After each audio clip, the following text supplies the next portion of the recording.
Hello everyone, in this video we're talking about job search strategies. It's one of the biggest questions we get asked about. So we thought it was about time we recorded a video and discussed this with a pro. So today I'm joined by Ricky Angel, a recruitment consultant with over 9 years of experience across recruitment, business development and sales. And I met Ricky a couple of years ago when we did some features in The Guardian, and we got chatting about AI and we've kept in contact ever since. So it's great to invite him. Ricky, it's really great to have you here. Thank you so much for joining us to share some of these essential job search tips. My pleasure, and a lovely introduction. Thank you very much. No worries, you're absolutely welcome. We're going to be talking about this in a couple of different segments. So starting off with talking about starting your job search, and then we're going to look at how to craft a standout CV. Succeeding in interviews, hard for me to say, follows on from that. We'll talk about navigation challenges in the job market, and with a kind of some final tips and advice. And I should say that most of these questions have actually come from people like you watching this video. And we've collected some of these questions like over the last few years, and we wanted to kind of round them up. We're really hopeful that this is going to be help to you. But as ever, if you've got anything that's not answered in this video, if you're watching this on YouTube, you can just add the questions in the comments below. But if you're reading this somewhere else or watching this somewhere else from the blog, just hit us up on a contact us, and I'm sure we'll be inviting Ricky back in the future. So let's kick off, Ricky. So starting your job search, I think this is probably the most daunting thing for most people. Would you agree? 100%. It's quite a difficult one. It's the hardest part, and it's the bit that takes probably the most guts and the most perseverance. We're just sharing off screen. I've recently gone through the process myself, so I've been on the other end of this process, as well as being a recruiter. So I understand the modern way that it's done, and the feelings that go through your mind when you're doing it. I think setting out your stall is the biggest part. You need to have a very clear understanding of what it is you want to do, and along with that, a clear understanding of what it is you can do. One of the big problems we see in recruitment, and certainly through agency recruitment, is people that haven't got the correct skill set, don't have qualifications, and have clicked quick apply because it's local to them, or one keyword came up that was good. That's a surefire way to be ignored. In all honesty, please bear in mind what it is you're looking for and have a very clear idea. If you're a salesperson, look for jobs that are related to sales. If you're a barista, look at jobs that are looking for a barista. Don't apply for NASA. Your CV won't go anywhere. It will upset you. You don't get a response. And all in all, it's just disheartening. Make yourself as easy to find and as relevant as possible for everything you apply for. That being said, there are sectors that people work in and skills that are transferable. And I think we're going to touch on this a bit more later on. But if you've got a background in something, for example, warehouse, those skills could well be applicable to something like retail, where you're doing a very similar picking and packing type role. So it's worth thinking outside the box of what it is you do, what you're good at, and where else those skills can be utilized. Don't pigeonhole yourself in a sector. I know I did just say make sure you're applying for the right job, but at the same time, think of the skill set you have. The skills are the key part. Your job title is interchangeable. So that part is really important. Something, again, we're going to touch on more is do utilize LinkedIn. It's brilliant. There's lots of career opportunities, job opportunities on there. A lot of people take it for granted and stick to job boards. Don't do all of that at once. Look at LinkedIn first. Look at the people that work in places, and I'm going to go into more detail soon as well. And then the most obvious thing to really set your stall out in the beginning, utilize the people you know already.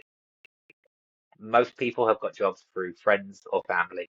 If you ask people how they got a job, it's probably, I don't know the official statistic, but I would estimate it's around 60 or 70% has been referral from someone they know working there or family member. In some industries, that's higher. So utilize your friends and your family, make them aware of what you're doing, and pick their brains. They are a great resource. I can't stress that enough. At the beginning, do the obvious things first. Back to basics, start from scratch, and just be positive. It's a hard market in a minute. It's candidate driven. It's very, very hard for a lot of people right now. So don't give up. Don't get disheartened. I'm sure talents you have will be found by the right people, and they always are. So there's always a happy ending to all of these situations. Oh, that's fantastic advice, and I am really shocked about the number of professionals that aren't on LinkedIn. And I think it was a really good call you just made there.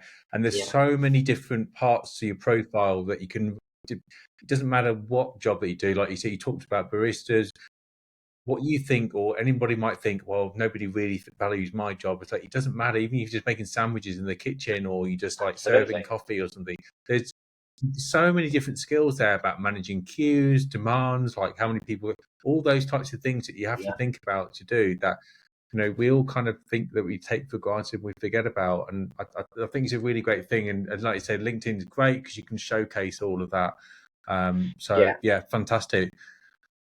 And it kind of, because I've got loads of other questions, like all these different things you're mentioning, but I find it goes on to this next kind of like point, doesn't it? Really, it's like it's about the CV, kind of the resume side of it. So, what yeah. do you what's your kind of your top tips on that? So CVs are the first thing somebody sees of you. It's their first impression. I can't begin to explain the amount of CVs I get every day and the amount of bad CVs I see every single day. The good ones stand out, and they're few and far between. And to be considered a good CV to a bad CV, such a small gap are really simple. So everyone can do this. Everyone can utilize it. You haven't got to work for Elon Musk to be able to do this. Um, there are other technology gurus available. We're not sponsored by Tesla. It's vital to stand out in your CV. I'm here all week. As I just mentioned, it's a crowded job space. It's really, really crowded right now. You need to ensure what you're doing is putting yourself at the top of anyone's list for a market. To give you an idea how crowded this is, there's 1.8 million people claiming job seekers allowance in the UK right now. That's 1.8 million job seekers. That's a lot of competition. When you think of the unemployment rates over the years and that they are slightly rising now, the market is full to the brim of people that are all looking for work. And the key thing that is you need to make sure your CV showcases you, not just your employment and your employability, your background, you, the person. And it's another area I'm going to touch on in a second, so I won't ruin everything we've got to say later on. But the top tips for a CV I can give you: keep it concise. You'll hear a lot of talk about 1 page, 2 pages. In general, it's not a bad rule. If you're applying for a senior role, then obviously your CV is going to be 4 or 5 pages. It's all important. If you're looking at more entry level positions or you're a recent graduate, keep it to a page, 2 pages. You want plenty of white space. It keeps people's interest alive when they're reading it. Not too much clutter. Very, very important. Don't use big bold fonts and change it and make it look fancy. As a recruiter, what we do is we reformat your CV anyway. So the more stuff you've got on there that's part of a PDF file or a specialist program you've used, it causes us more problems to then format it and send it to the clients.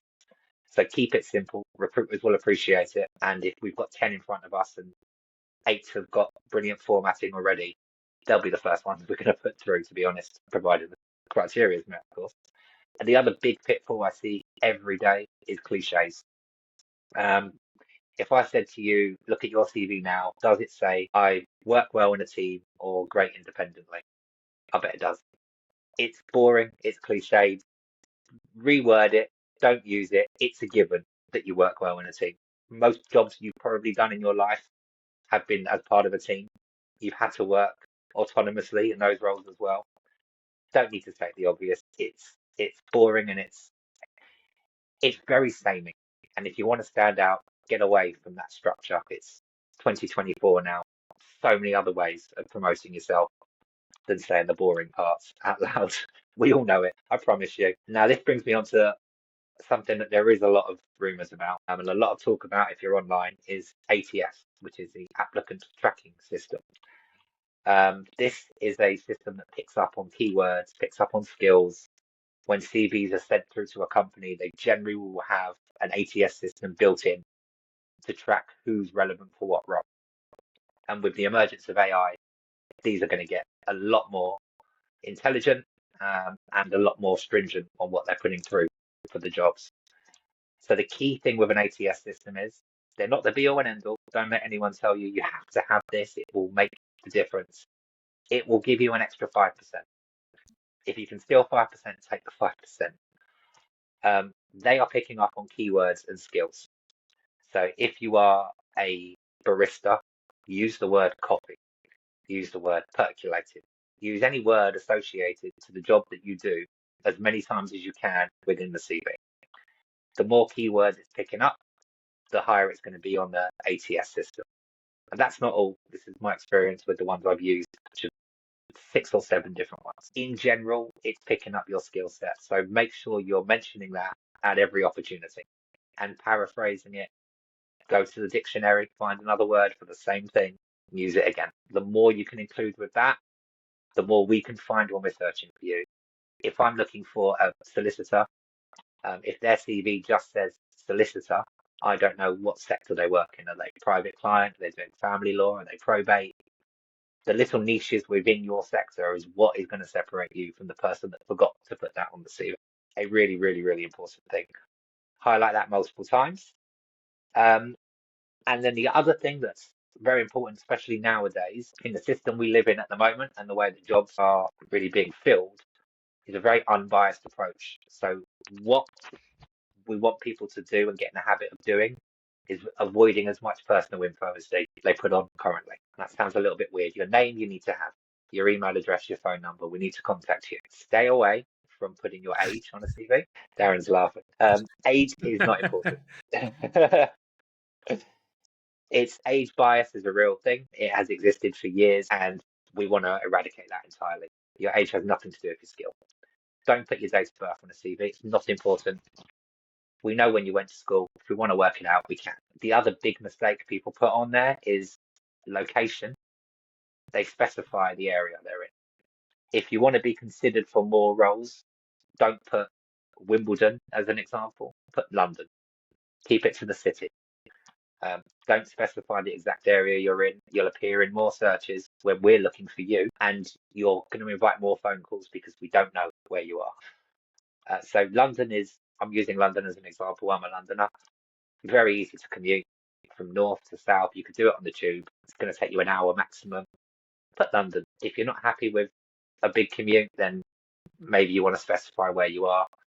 But in general, use the city as a location. And for anyone that is a graduate or has recently arrived in the country looking for work, visa status is very important to include on there. It will not incur any discrimination, but it helps us understand if you're a student, you can work 20 hours. Do you need sponsorship? Can we help with companies that provide that? It will put you to the top of list of some clients, and because we know what they're looking for and where we can place you. And obviously it will rule out certain roles that you're not able to do and take away from wasting your time on the phone and wasting our time looking for roles you can't possibly fulfill. Really simple things, but also important. And then just to end on this, sorry, Darren, I've gone on a little bit about the CV, but it's so important. No, this is fantastic. There's so much, I'm learning loads here as well, so this is great. Great. I've got so much to share because these are in recruitment, these are our daily gripes with the world. The very simple structure to keep in mind with your CV. At the top, your basic info. Below that, your skills and expertise, your experience, your skills and expertise, sorry. Keep that to about 2 paragraphs, the kind of about you section you typically see. And then your employment history. Now, please, for the love of all that's good in the world, do this in reverse chronological order. No one cares that you worked at McDonald's in 1986. So keep your current job to the top and work your way backwards. Nothing says I can't be bothered to read all of this and start in 1974. Please don't do that. You're feeling my pains here as a recruiter. And it's crazy, isn't it? They are, all these things are really, really simple, aren't they? But it's Really trying to simple. put, you're selling yourself, aren't you? So you need to, Yeah. you've got to kind of get it all, you've got to make yourself look attractive. Well, and there's people online that I've seen, I won't name names, but will write CVs for people and they're charging hundreds of pounds. And all they're doing is following the very basic principles because they've worked in recruitment and they know what we look at. So don't be fooled into those things. It's okay to do it if you're a graduate and you need a structure, but don't be paying hundreds of pounds for things like that. Send them to me. I'll have a little look for you. Run them through a good AI software. It can usually give you some good advice. They're very good on CVs. We use them as well to pick out some key information. So utilize the technology we have. It's very simple. And then importantly, end on your CV with your certifications and your education. Unless you're a graduate and this is your first job, don't tell me about your GCSEs. I don't care about your primary school, your nursery school, where you went when you were 2 years old. It's not important. Highlight what's key, what's important. We have limited patience, we have limited time. One role could get 500 applicants. A normal recruitment consultant typically could deal with 10, 15 jobs at one time. That's thousands of applicants a day. Their time is very important. And hiring managers in companies have got the same issue. Putting as much important information in the CV and stripping back the stuff that's not necessary is the most important thing when you're doing your CV. Happy to give advice to people if they want to reach out directly to Darren or myself with this. There's great examples and great people I can show you their teachings on this. There's a whole school of thought on this. And another thing I see people do a lot of on their CV is they'll list their employment and then they'll put bullet points as to what that job description is. And so worked at Tesco's, stacked a shelf, picked from the warehouse. I want to hear and we want to see achievements. We want to see what you've done and not what your job description is, what you brought to that role, what challenges you faced, how you overcame them. That helps us sell anybody so much better. And we can understand your character and your personality, your level of perseverance from very simple things like that. It might be easier to just bullet point what you've done. And yes, we've all been there and we've all done it. I'm guilty of that in the past. But explaining what that role entails and explaining what you did to make a difference, where you made change in that company, what tasks you had to overcome, and how you did that, so more valuable. So yes, sorry, I've gone on a little bit about the CV, but it's for me the make or break point. That's fantastic. A couple of things I wanted to add in there as well, and maybe just ask you about. I know that some employees have mentioned before about some people apply for the roles and they get mixed up between looking for the essential skills and the desirable skills, like when they're looking at the job like advert. And I think that some people feel quite hesitant when they're in the desirable stuff. So have you got any advice on that side? Brilliant point, Darren. I'm very glad you mentioned that. So the desirable skills are always just that. They are somebody's pipe dream of what a perfect candidate looks like. 10 out of 10 ticks every box on paper. Now, importantly, if somebody ticks every single box on paper and they had every desirable skill, why are they going for that job? They'd be going for the next level above that job. So it's a non-starter for me. You're not going to tick 10 out of 10 boxes. The required skills is important. If you're going for a job at a package delivery company, a parcel delivery company, driving license would be essential. That is a no-brainer. You'd have to have that skill to do that job. So just use a little bit of knowledge and think about what is actually essential to do the job. If you can, if you have the right qualifications, firstly, I think some people will ask for specific skills and specific qualifications on the more higher end positions mainly. Those you can't get around, unfortunately. You may be the greatest personality, you might be the funniest guy or girl in the world, bring the most to that team. But if you can't do the job and you don't have the skill set to back it up, there's nothing you can do about that one. Focus on the things you do bring to the table. And when you're looking for roles, look for the essential skills that you have. Don't worry about the desirables, because I think desirables 9 out of 10 times will come down to personality anyway. If you've got nothing to learn, why are you applying for that job? Because no one wants a job that they're not learning and gaining anything from. Your career path is just that. It's a path. It's not stagnant. It's not supposed to land at your perfect job with no progression. This applies to you if you're 60, 70 years old. No one wants to be stagnant in life. Everyone wants to achieve and do more. And companies are aware of this. That checklist is more to wean out the time wasters than anything else from experience. And do you think it's worth for applicants to consider having like different versions of the CVs, because that's one thing I've heard before, that people they spend a lot of time maybe on developing a really nice CV, but then they just use that single one to apply for lots of different types of roles, which kind of doesn't work, does it? Yeah. No, and I know a lot of people that will have multiple CVs. I think it's really common now. And again, we're not asking you to rewrite your entire CV. We'll go back to the AI functionality. It's really simple to run it through an AI program and say, please highlight key skills on my CV relating to accountancy. And maybe you're a bookkeeper before that. So that is a really great way of altering your CV slightly and just adjusting it for the role without being time consuming and overbearing. Darren raises a very good point there. It is definitely, if you are multi-trade and you have different sectors of work you can work in, I would advise doing separate CVs. Not so much the cover letters. No one reads them. No one cares. It's a myth. Don't write a cover letter. It's just my opinion, but in 9 years of recruitment, I've never read one cover letter because they're all generic and they're never tailored. And we've got too much on our plate to read that you're excited about a job that you didn't mention or name specifically. It's crazy, isn't it? Because I've seen like roles fairly recently, and they all ask for sort of cover. I kind of forgot about that. I think it feels really old fashioned. It's It's like, very old fashioned. you've got a job, I'm applying for it. It's like, there's my CV. It tells me everything. If you want to have a chat, I'm here for a chat. Why do I need to send you another letter to say I'm applying for it? It seems really dumb. It's most of the time you're only highlighting the things that are already in your CV regardless. So it's a waste of everyone's time. I'm not a fan. There's going to be people, probably dinosaurs, that come at me in the comments and tell me that I'm crazy and they are necessary. They're not. It's a hill I'll die on. Never read one. Never will read one.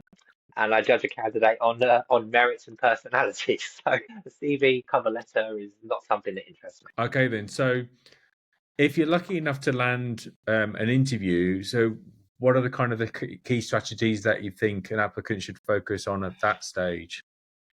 So this is probably the point of the process where panic kicks in and imposter syndrome kicks in, which is massively common. It's not a problem. We all suffer from it. I've done my job for years. I've been in sales over 20 years. I get it all the time. It's normal. What you want to do is be prepared. So do your research on the company, visit their website, understand a little bit of their history. So don't remember in 1987, Bob Smith formed this in a shed. You don't need to remember the specifics, but have a general idea. It's 20 years old. Over that period, they've gone from one site, one branch to multiple national sites, increased the global presence. Little small things like that. Make a few notes. Check out their key achievements because they're important for you. It'll give you an idea of where their goals and how they align themselves to reach new heights as well, which is massively important. I have found in the years when I've looked for work and the advice I've given to a lot of my candidates, depending on the role, but I would always reach out to 2, 3 current employees from that company through LinkedIn. This is where LinkedIn is a brilliant tool. Send them a direct message and say, I'm interested in applying for your company. I'd love to talk to you about how the job is, how you find it, what the culture's like there. Do you enjoy it?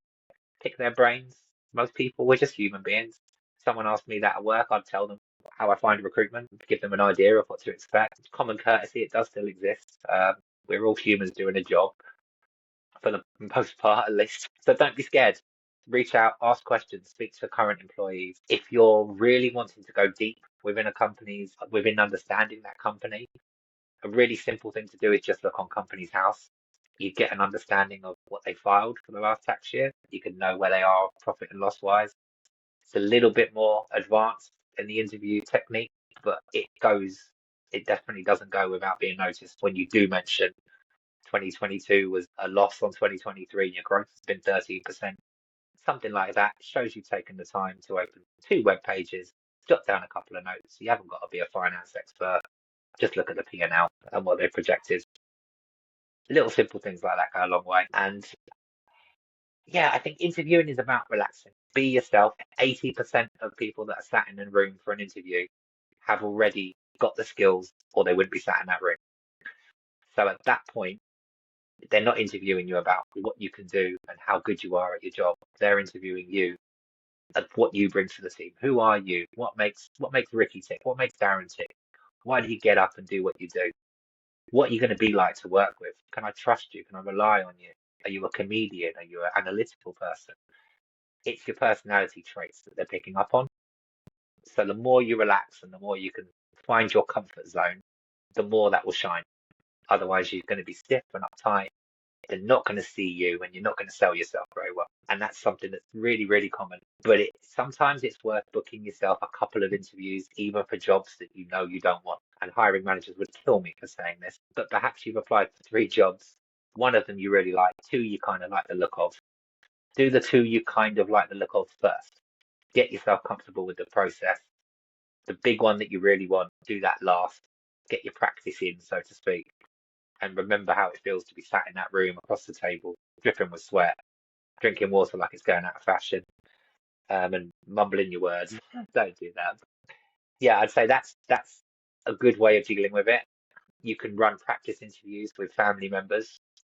Also works quite well. It will help you prepare the questions and answers. And on that note, have questions to hand.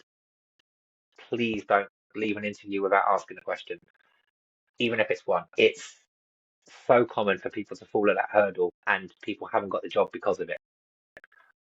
Being inquisitive is part of any role you have. Having a good understanding of what's expected of you and what you expect in return. So don't waste that opportunity. Write 2 or 3 good questions. I'd say 2 is fine. If you want advice on that, I've got a couple of go-to ones I will share with you. I would always ask anyone in an interview, no matter what your job is, in the first 6 months, what would the expectations be compared to what they would be after that? So you're holding them accountable for what they expect of you in your probationary period and then what's expected after. Now that works both ways.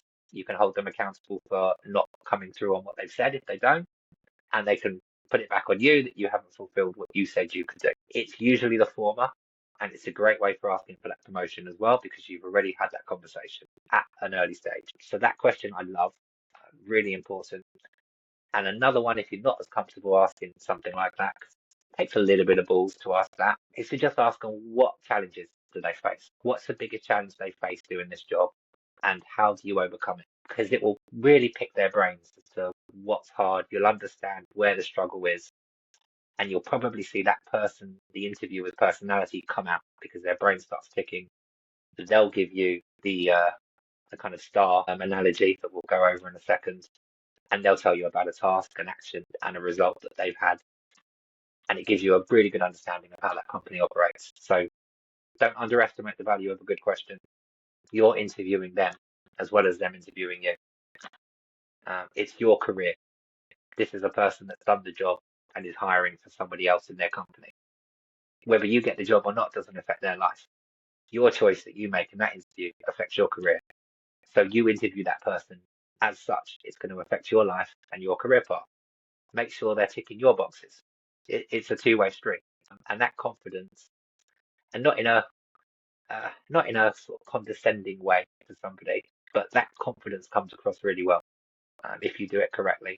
And it takes a bit of interview practice, and it takes a little bit of self-assurance to do that, but build yourself up to it and work to that. That would be the ultimate goal. Yeah, I really like the fact that you've talked about the interview process being a 2-way process, and because it's like, for those who are in a relationship and that. If you remember, like when you first met your partner and stuff, and you start asking them questions, and you're being inquisitive, aren't you? You're trying to get to know that person, and I think my it's analogy. the same. Yeah, it's And the perfect analogy. I love that, Darren. That is literally word for word what I say to my candidates. It's a first date. You're both putting your best foot forward. You've got your best suit on. You're minding your P's and Q's. You're not letting your true craziness come out just yet. And you're easing them into your character. And that's it. You're wining and dining each other. And your hope is to get a second date. And that is a great analogy for it. And it works on so many levels. So I'm amazed you said that. It's always my go-to. You mentioned about the STAR technique. Do you want to Yes. go through the STAR technique? Yeah, so the STAR technique is something that's been around for donkey's years, and it's a really good way of assessing somebody's thought process and how they approach things. So in case you don't know, STAR, STAR, stands for situation, task, action, and results. So the situation part is, does the situation, so how do I describe it? The situation is going to be varied in different roles. The situation is just that. What situation are you in? Are you trying to close a deal with a client? That's the situation. They have no money. Your task is going to be to extract money from that situation, from said client that doesn't have any money.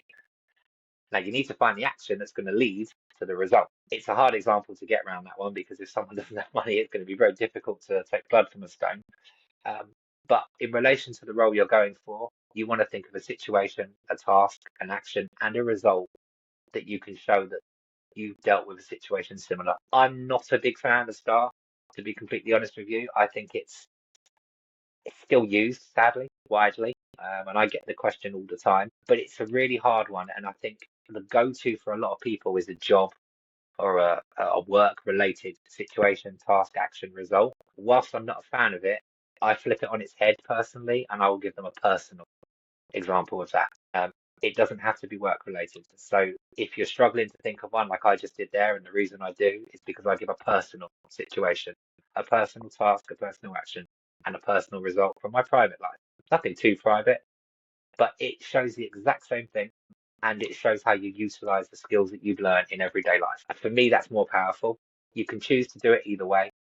My personal preference is to keep it on a more independent and personal interaction as opposed to a work related example. I hope that makes sense. It's really good.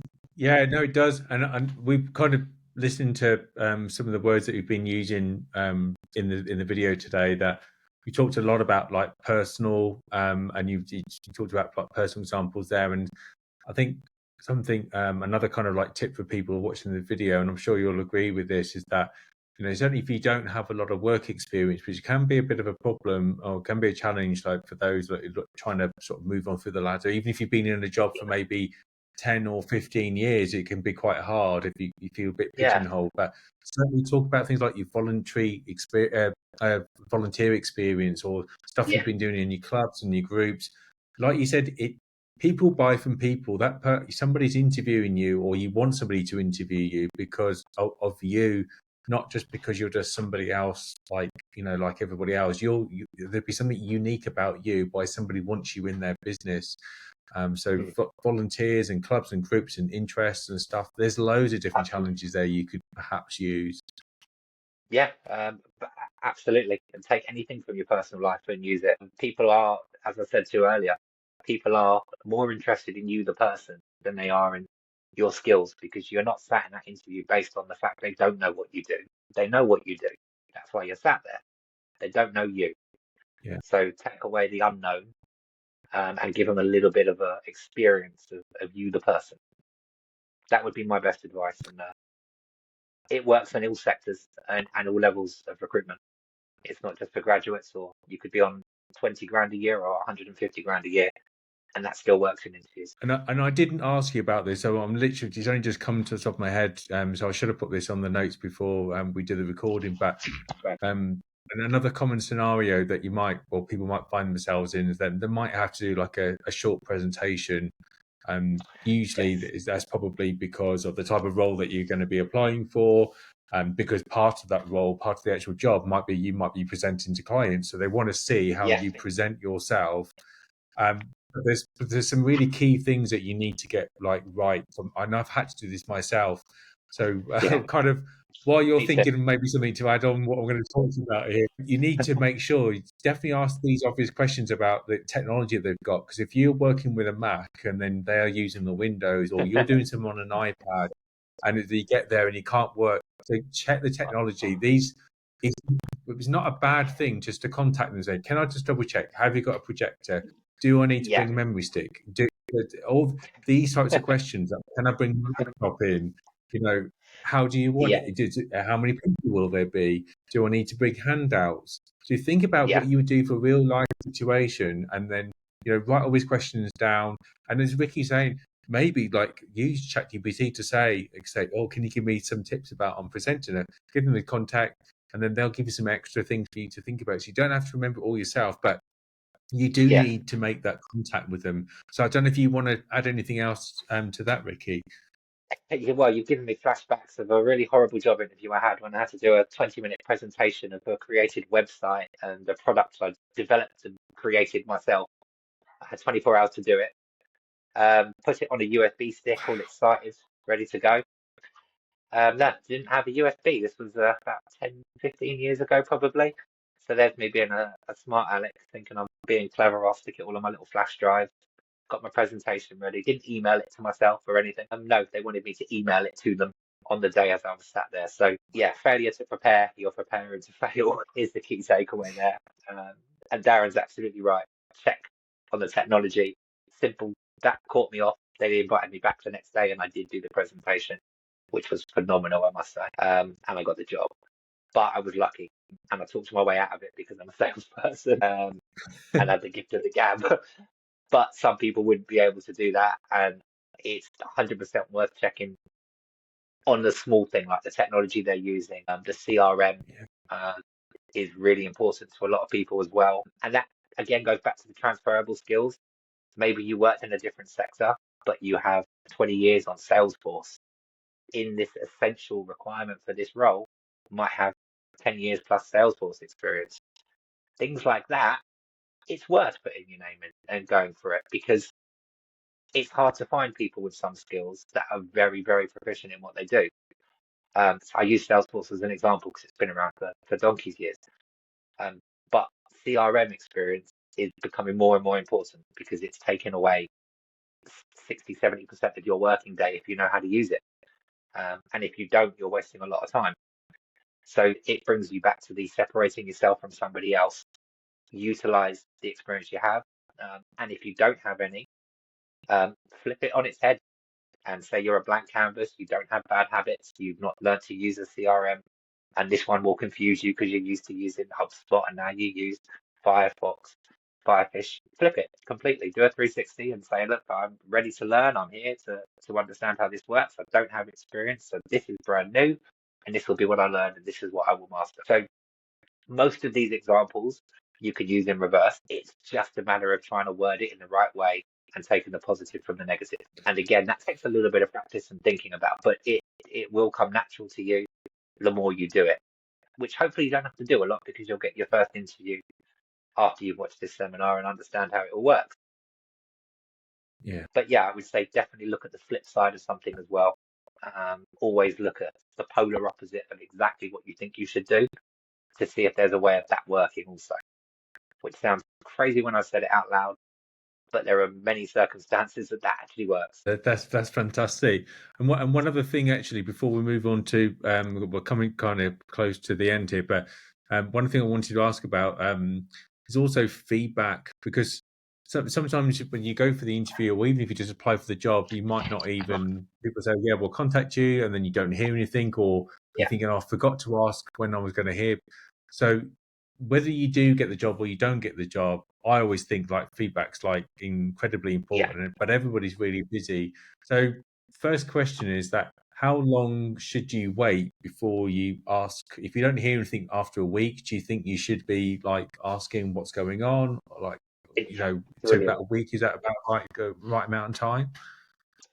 It's a great question. It's a really good question. And one of the things that recruiters are bashed for constantly, and companies, about the feedback that they provide. It varies from stage to stage. So if you have just clicked apply and you've got you may have got an automatic response email, will contact you if you're successful. Don't expect feedback. That's just a rule of thumb. There are a lot of applicants.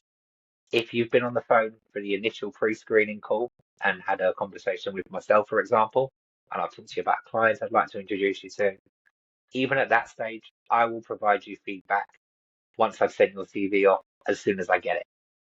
Now, with an agency, that can vary because clients, they're going to be busy. We would generally ask for something in 48 hours because it's not fair to leave someone hanging. If it's been a week, you've spoken to, I'll use myself as an example because I like to be accountable for these things. If you spoke to me on Monday, you hadn't heard anything by Friday, by all means, give me a call, find out if I've heard anything back or I'm sat there waiting. 90% of the time it's because I've not heard anything and it's not feasible to speak to 100 people to say I'm just waiting on feedback.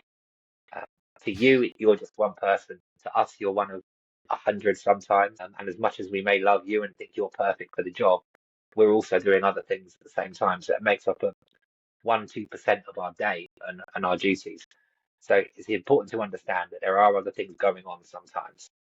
Now, if you've gone to an interview and you've been at that stage, feedback is a prerequisite. I would demand nothing less either from myself or from the client. And if you haven't had that, again, the time frame could vary. It depends. I think what's important from my perspective is I would set out my stall very early on time frames.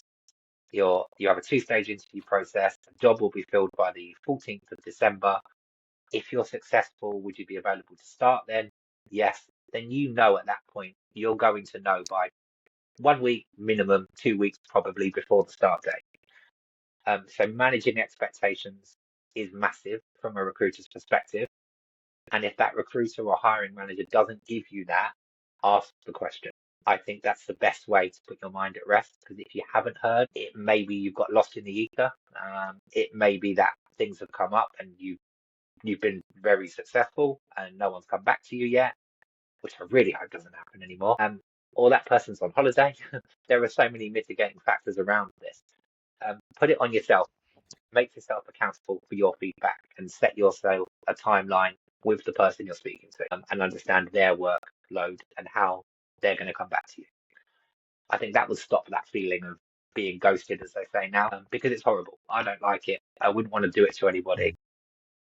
It's really eats at your self-confidence, and it's one of the key things in terms of mental health in the workforce. I would say it's one of the key things that really affect job seekers, and their mental health is so important at that stage of the process. And I'm a big fan of protecting your mental health at all times. Something like a job should not affect it. We should be assisting and helping with clarity and transparency along the way. If you're not getting that, you might be with the wrong recruiter. There are bad ones. I'm not going to lie and say there's not. There are people that have targets to hit, and they will say what they need to say. You as a person will have to judge and learn who is being authentic with you. I think as people, we generally know some people are great liars. There are the outliers out there, but in general, we know who's genuine with us and who really cares and is taking time. So yeah, no, that's all really good advice. Yeah. That's all really great advice, and like you said, I think it is really important to be honest. I think for any recruiters or owners of business or in people that are actually doing the interviewing process, I know for them sometimes they feel really bad about letting people down, but actually the best thing you could do is let that, just tell that person where they kind of stand as soon as is possible. I myself have a policy of same day, because I think as well, what's the point? There's nothing worse than interviewing somebody on a Friday and letting them wait till Monday when you know you've already made the decision. By all means, if you want to give it a few hours and stuff, but let the person know. It's horrible. I would also say drop a email after you've had your interview to the person that interviewed you, and just say it was lovely meeting you today. Really enjoyed speaking with you about the company and learning more, and I look forward to hearing from you. Very simple and effective. You don't need to do that if you do what I would suggest doing, which is closing at the interview. So that's something that again takes a little bit of guile on your half. A lot of people find it difficult, but it's 99% effective to just ask them for the feedback when you finish. You shake their hand. Thank you very much for coming. Just before I leave, would you mind giving me a little bit of feedback on how that went? Nothing wrong with asking that. I like that.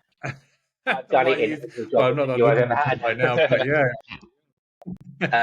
I think it's pretty, and but also it puts the person interviewing. Well, you're probably going to get the most honest feedback, aren't you? Because it makes them think, and it's like I think if that's really what you want and you're struggling, then just ask for it, because like you've said, the situation is I'm sure I did ask, and this is going back a long time ago. I'm sure I did ask somebody that once, and they said, "We'll come back to you with feedback once we've interviewed it." That was their kind of get out of clause of giving me feedback. It's like, oh, okay, well, so that's it's a wishy-washy answer. I wouldn't go. But then I'm coming from a sales background, so always be closing is my mantra. And Yeah. if you can't sell yourself, how on earth can you sell anyone's products? Yeah, almost that probably. Well, we're not closing quite right now, but that's not a bad closure for the whole recording here. So, kind of closing up here. So we're coming into navigating challenges in the job market, and we've touched on this a little bit. But so, how Yeah, can job seekers really stand out and work with all this? Because we've talked about a lot here that people have to do. So, yeah. what do you think? I think a lot of the points I've made, we've kind of gone over a little bit, but there are a few things to separate you. And top of that list, as I just said, is your own mental health and your own perseverance. Don't give up and don't get disheartened. That's number one on everything we talk about here. It's really hard to give up and feel like the world's against you and it's never going to happen. It will. It's hard. It's hard for every single person, not just you. I promise you. Myself included, I've just changed jobs, so it's a hard market. Do some training, look at skills. I know Darren has some wonderful courses as well, not to shamelessly promote you. But there are so many things you can upskill in, and funny enough, and I'm not just saying this, AI is one of those things. If you can understand an emerging market and an emerging technology that will eventually iRobot us all out of existence, do it now. Get in on the ground floor, learn it now, be ahead of everybody else. I'm the only person in my office and my last office that can use ChatGPT. I am everyone's question book when I need to use it. That's agree. Yes. And I've shown people how to do it and utilize it for recruitment. So maybe one day we'll do a recruitment ChatGPT seminar and I can explain how your CV can work in there and tricks of the trade with that. But yeah, simple things like a skill training course, they're not going to cost you a lot. Are available through government funding, through the Department of Work and Pensions. Universal Credit have a lot of things going on at the minute. There are other support companies that help people moving into new careers. So look online, reach out. We all did it during lockdown. I think a lot of people upskilled during lockdown, took that time to learn something new, change trade entirely. You're never too old, you're never too smart, and there's always something else you can learn from. And then outside of that, going back to the very beginning, think of your transferable skills. Write down your 10 key qualities, what you bring to any job and what you've done, and look at that a little bit more subjectively and think where else you can put those skills to use. Don't pigeonhole yourself. We all do it. If you do it, guaranteed everyone else is doing it. So don't pigeonhole yourself. Keep your options open and be as broad as you can be, whilst also being very specific, just to really confuse and give you a crazy sentence there. Broad within a short field, a short range. I always say to people the best approach to, and I'll give you this final bit of CV advice, by the way, the best approach for applying for jobs is not taking a machine gun approach because it's got an easy apply button. Be the sniper. Sit in the bushes, pick your sights, lock on, set your targets, and take that one high value target. Don't go for 40. Fantastic. This has been an absolutely fantastic interview, and we obviously do some preparation for these types of videos and stuff, but honestly, I've learned so much out from you tonight, and I didn't expect to go into so much detail. But everything you've Got a talked bit of about is script. completely right, and people just don't know because I don't know. I don't think you get taught a lot of this, You or don't. even It if you should be in do when school. you're younger. Yeah, it really, really should be. And some people do forget a bit later on, in life and stuff, and they haven't got people to ask. So we Yeah, really hope this kind of helps everybody. I'm going to be sharing this everywhere. I've learned a lot doing this video. So I just want to thank you so much for your time. And I think we will be inviting you back, Ricky, because I think you've touched on so many other kind of different aspects. And we never got to, not that we could do it in tonight, but we talk about things like negotiation and things like that. And yeah, there there's is lots so of, much more to go into. oh my gosh, there's so much here. It's So, been but great. We for could sit here now, talking all night, like we do when we speak I anyway. know, it really is, and well, thank you so much. And if you do have any other questions, you're watching this and you've got other questions that you'd like Ricky to answer, go and find him on LinkedIn. If you're not on LinkedIn, get your account Yeah, opened and then go and connect with him. That's his job, and I'm sure we'd love to hear from you. But you can also reach out to happy us to as help. well. We do have a plan to launch just like a short course about doing things like CV. So I think that's where we're going to get you back in, Ricky, to give us some pointers there. But you covered like everything in here. So again, thank you so much for your time. Anything else that you'd like to add before we completely close up? No, thank you very much for inviting me on and giving me the chance to talk. I get in trouble for talking this much at work, so it's nice to not be restricted in talking so much. I'd also say that there are going to be differing opinions on this. It's not a black and white subject matter. Yeah. So there may be people that disagree entirely with things I've said, which is absolutely fine. It's not a one size fits all industry. It never will be. I speak to people the way that I know how, which is on a personal level, from experience and things that I've learned. What I've picked up along the way and the way I've learned and done things may not fit you entirely. So pick bits you like, take things you don't like, discard them. I don't take it as a personal knock. There's a lot of information there.